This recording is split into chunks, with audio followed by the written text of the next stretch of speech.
Be ready. 5 seconds.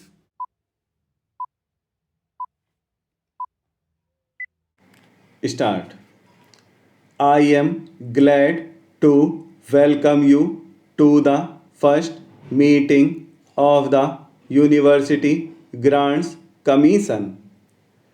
In accordance with one of the recommendation of the Central Advisory Board of Education, the Government of India decided in 1945 to set up a University Grants Committee.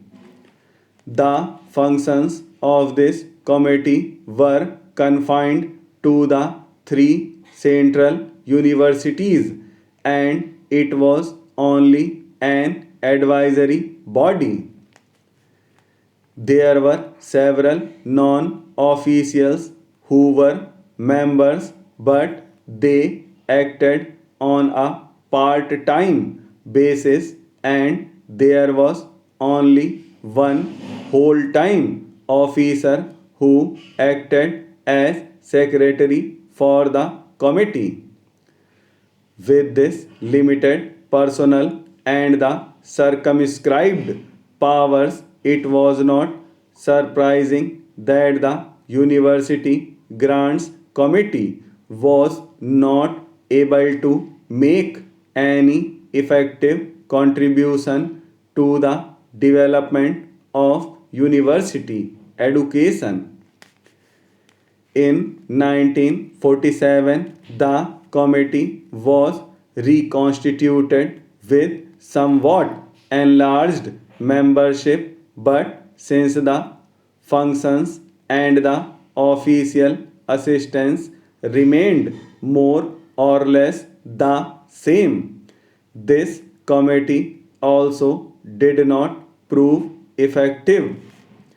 In 1952, the Government of India therefore decided to set up a reconstituted University Grants Commission with a full time chairman and full time secretary and with enlarged membership.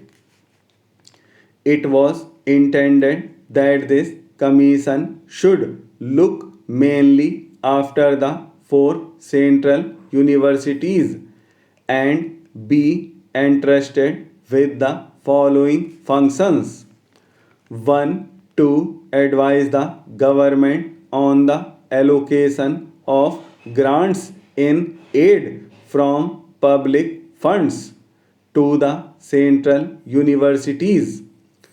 2. To advise the government on the allocation of grants in aid to other universities and institutions of higher learning whose case for such grants may be referred to the commission by the government. And 3.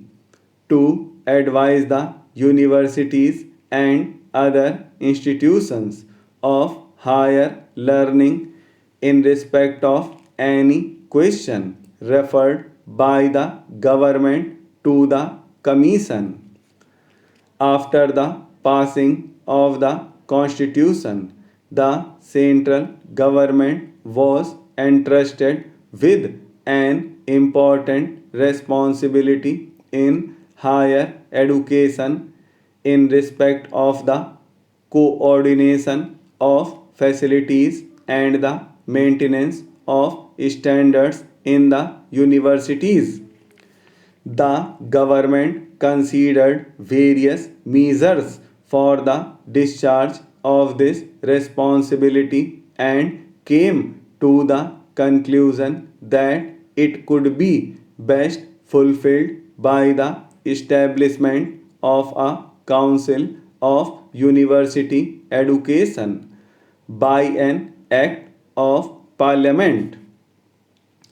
A draft bill to set up a council of university education was accordingly prepared and circulated to the universities in order to secure the largest possible support and cooperation from them.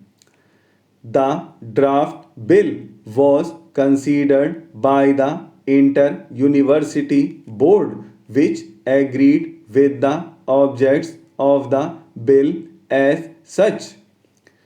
The government accepted this recommendation as it itself felt that a properly constituted university grants commission with enlarged powers and functions could discharge these duties more effectively. This also appeared to be in consonance with the recommendations of the University Education Commission. In its report, the Commission had recommended that a university grants commission on the lines of the University Grants Committee in Great Britain should be set up as early as possible. The Scientific Manpower Committee had also recommended the provision of generous grants for the development of postgraduate facilities in the universities. The government had accepted these recommendations in principle, but on account of financial stringency, no action could be taken on them at the time. After the acceptance of the 5-year plan, it was known that some funds had been provided for the improvement of university education, and the Ministry of Education considered the time appropriate for the establishment of a University Grants Commission. Further discussions have been held by the government to increase the quantum of these funds, particularly in view of the fact that the University Grants Commission would have to deal not merely with the four central universities but all the universities of India. I am happy to announce that we are now in a position to establish a statutory university grants commission with larger funds to look after all universities, and this commission will also serve as an instrument of university reform.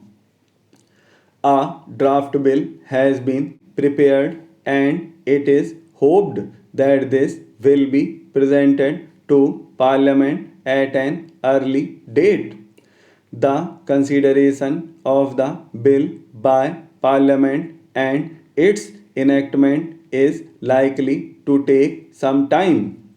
The government, however, felt that in view of the growing problems of the universities, immediate action was needed.